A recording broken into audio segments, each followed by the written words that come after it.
शांताकारं भुजंगशयनं पद्मनाभं सुरेशं विश्वाधारं गगनसदृशं मेघवर्णं शुभांगं लक्ष्मीकान्तं कमलनयनं योगिभिध्यानगम्यं वंदे विष्णुभवभयहरं सर्वलोकैकनाथं।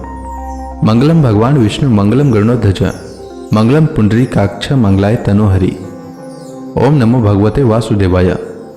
आज का दिन आप सभी के लिए मंगलमय हो। आइए सुनते हैं आषाढ़ मास कथा का 13वां अध्याय।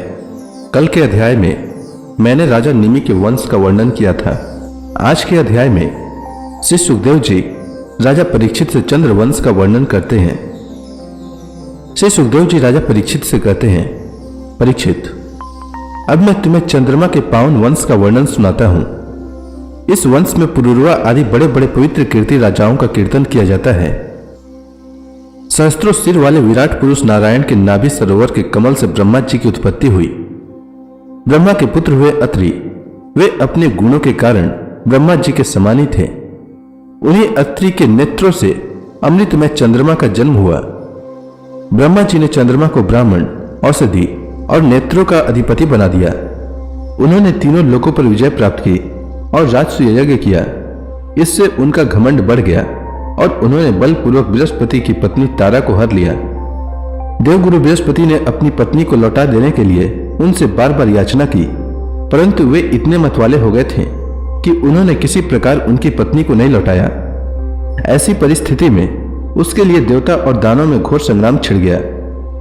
शुक्राचार्य जी ने बृहस्पति जी के द्वेष से असुरों के साथ चंद्रमा का पक्ष ले लिया और महादेव जी ने स्नेहवश समस्त भूत गणों के साथ अपने विद्या गुरु अंगिरा जी के पुत्र बृहस्पति का पक्ष लिया। देवराज इंद्र ने भी समस्त देवताओं के साथ अपने गुरु बृहस्पति जी का ही पक्ष लिया। इस प्रकार तारा के निमित्त देवता और असुरों का संहार करने वाला घोर संग्राम हुआ। तदंतर अंगिरा ऋषि ने ब्रह्मा जी के पास जाकर यह युद्ध बंद कराने की प्रार्थना की। इस पर ब्रह्मा जी ने चंद्रमा को बहुत डांटा फटकारा और तारा को उसके पति बृहस्पति जी के हवाले कर दिया।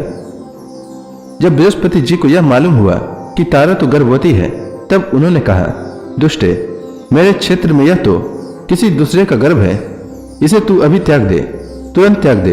डर मत, मैं तुझे जलाऊंगा नहीं, क्योंकि एक तो तू स्त्री है और दूसरे मुझे भी संतान की कामना है। देवी होने के कारण तू निर्दोष भी है ही। अपने पति की बात सुनकर तारा अत्यंत लज्जित हुई। उसने सोने के समान चमकता हुआ एक बालक अपने गर्भ से अलग कर दिया। उस बालक को देखकर बृहस्पति और चंद्रमा दोनों ही मोहित हो गए और चाहने लगे कि यह हमें मिल जाए। अब वे एक दूसरे से इस प्रकार जोर जोर से झगड़ा करने लगे कि यह तुम्हारा नहीं, मेरा है। ऋषियों और देवताओं ने तारा से पूछा कि यह किसका लड़का है, परंतु तारा ने लज्जावश कोई उत्तर न दिया। बालक ने अपनी माता की झूठी लज्जा से क्रोधित होकर कहा, दुष्टे, तू बतलाती क्यों नहीं? तू अपना कुकर्म मुझे शीघ्र से शीघ्र बतला दे। उसी समय ब्रह्मा जी ने तारा को एकांत में बुलाकर बहुत कुछ समझा बुझाकर पूछा। तब तारा ने धीरे से कहा कि चंद्रमा का। इसलिए चंद्रमा ने उस बालक को ले लिया। परीक्षित, ब्रह्मा जी ने उस बालक का नाम रखा बुध, क्योंकि उसकी बुद्धि बड़ी गंभीर थी। ऐसा पुत्र प्राप्त करके चंद्रमा को बहुत आनंद हुआ। परीक्षित, बुध के द्वारा इला के गर्भ से पुरुरवा का जन्म हुआ। इसका वर्णन मैं पहले ही कर चुका हूं। एक दिन इंद्र की सभा में देवर्षि नारद जी पुरुरवा के रूप, गुण, उदारता, शील, स्वभाव, धन संपत्ति और पराक्रम का गान कर रहे थे। उन्हें सुनकर उर्वशी के हृदय में काम भाव का उदय हो आया और उससे पीड़ित होकर वह देवांगना पुरुरवा के पास चली आई। यद्यपि उर्वशी को मित्रा वरुण के साप से मृत्यु लोक में आना पड़ा था, फिर भी पुरुष शिरोमणि पुरुरवा मूर्तिमान कामदेव के समान सुंदर है। यह सुनकर सुर सुंदरी उर्वशी ने धैर्य धारण किया और वह उनके पास चली आई। देवांगना उर्वशी को देखकर राजा पुरुरवा के नेत्र हर्ष से खिल उठे। उनके शरीर में रोमांच छुआया। उन्होंने बड़ी मीठी वाणी से कहा। राजा पुरुरवा ने कहा, सुंदरी, तुम्हारा स्वागत है, बैठो। मैं तुम्हारी क्या सेवा करूं? तुम मेरे साथ विहार करो और हम दोनों का यह विहार अनंत काल तक चलता रहे। उर्वशी ने कहा, राजन, आप सौंदर्य के मूर्तिमान स्वरूप हैं। भला ऐसी कौन कामिनी है जिसकी दृष्टि और मन आप में आसक्त न हो जाए? क्योंकि आपके समीप आकर मेरा मन रमण की इच्छा से अपना धैर्य खो बैठा है। राजन, जो पुरुष रूप, गुण आदि के कारण प्रशंसनीय होता है, वही स्त्रियों को अभिष्ट होता है। अतः मैं आपके साथ अवश्य विहार करूंगी, परंतु मेरे प्रेमी महाराज, मेरी एक शर्त है।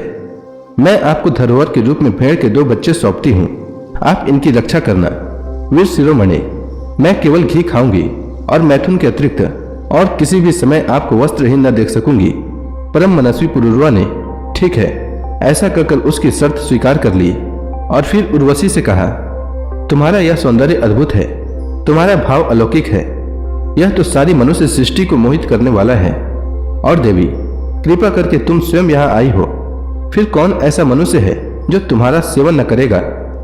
परीक्षित, तब उर्वशी काम शास्त्रोक्त पद्धति से पुरुष श्रेष्ठ पुरुरवा के साथ विहार करने लगी। वे भी देवताओं की विहार स्थली चैत्ररथ, नंदनवन आदि उपवनों में उसके साथ स्वच्छंद विहार करने लगे। देवी उर्वशी के साथ राजा पुरुरवा ने बहुत वर्षों तक आनंद विहार किया। इधर जब इंद्र ने उर्वशी को नहीं देखा तब उन्होंने गंधर्वों को उसे लाने के लिए भेजा और कहा, उर्वशी के बिना मुझे यह स्वर्ग फीका जान पड़ता है। वे गंधर्व आधी रात के समय घोर अंधकार में वहां गए और उर्वशी के दोनों भेड़ों को, जिन्हें उसने राजा के पास धरोहर रखा था, उसे चुराकर चलते बने। उर्वशी ने जब गंधर्वों के द्वारा अपने पुत्र के समान प्यारे भेड़ों को ले जाते देखा तब वह कह उठी, अरे इस कायर को अपना स्वामी बनाकर मैं तो मारी गई। यह नपुंसक अपने को बड़ा वीर मानता है, यह मेरे भेड़ों को भी न बचा सका। इसी पर विश्वास करने के कारण लुटेरे मेरे बच्चों को लूट कर लिए जा रहे हैं। मैं तो मर गई, देखो तो सही। यह दिन में तो मर्द बनता है और रात में स्त्रियों की तरह डर कर सोया रहता है। परीक्षित, जैसे कोई हाथी को अंकुश से भेद डाले, वैसे ही उर्वशी ने अपने वचन बाणों से राजा को बिंध दिया। राजा पुरुरवा को बड़ा क्रोध आया और हाथ में तलवार लेकर वस्त्रहीन अवस्था में ही वे उस ओर दौड़ पड़े। गंधर्वों ने उनके झपटते ही भेड़ों को तो वहीं छोड़ दिया और स्वयं बिजली की तरह चमकने लगे। जब राजा पुरुरवा भेड़ों को लेकर लौटे तब उर्वशी ने उस प्रकाश में उन्हें वस्त्रहीन अवस्था में देख लिया। बस वह उसी समय उन्हें छोड़कर चली गई। परीक्षित, राजा पुरुरवा ने जब अपने शयनगार में अपनी प्रियतमा उर्वशी को नहीं देखा तो वे अनमने हो गए। उनका चित्त उर्वशी में ही बसा हुआ था। वे उसके लिए शोक से विवल हो गए और उन्मत्त की भांति पृथ्वी में इधर उधर भटकने लगे। एक दिन कुरुक्षेत्र में सरस्वती नदी के तट पर उन्होंने उर्वशी और उसकी 5 प्रसन्न मुखी सखियों को देखा और बड़ी मीठी वाणी से कहा, प्रिय, तनिक ठहर जाओ, एक बार मेरी बात मान लो।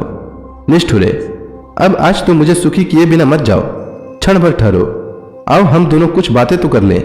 देवी, अब इस शरीर पर तुम्हारा कृपा प्रसाद नहीं रहा, इसी से तुमने इसे दूर फेंक दिया है। अतः मेरा यह सुंदर शरीर अभी ढेर हुआ जाता है और तुम्हारे देखते देखते इसे भेड़िए और गिद्ध खा जाएंगे। उर्वशी ने कहा, राजन, तुम पुरुष हो, इस प्रकार मत मरो। देखो, सचमुच ये भेड़िए तुम्हें खा न जाए। स्त्रियों की किसी के साथ मित्रता नहीं हुआ करती। स्त्रियों का हृदय और भेड़ियों का हृदय बिल्कुल एक जैसा होता है। स्त्रियां निर्दय होती है, क्रूरता तो उनमें स्वाभाविक ही रहती है। तनिक सी बात में चिढ़ जाती है और अपने सुख के लिए बड़े बड़े साहस के काम कर बैठती हैं। थोड़े से स्वार्थ के लिए विश्वास दिलाकर अपने पति और भाई तक को मार डालती है। इनके हृदय में सौहार्द तो है ही नहीं। भोले भाले लोगों को झूठ मूठ का विश्वास दिलाकर फांस लेती हैं और नए नए पुरुष की चाट से उल्टा और स्वच्छंद चारिणी बन जाती है। तो फिर तुम धीरज धरो, तुम राजराजेश्वर हो, घबराओ मत। प्रति 1 वर्ष के बाद एक रात तुम मेरे साथ रहोगे, तब तुम्हारे और भी संतानें होंगी। राजा पुरुरवा ने देखा कि उर्वशी गर्भवती है, इसीलिए वे अपनी राजधानी में लौट आए। 1 वर्ष के बाद फिर वहां गए। तब तक उर्वशी एक वीर पुत्र की माता हो चुकी थी। उर्वशी के मिलने से पुरुरवा को बड़ा सुख मिला और वे एक रात उसी के साथ रहे। प्रातःकाल जब वे विदा होने लगे तब विरह के दुख से वे अत्यंत दिन हो गए।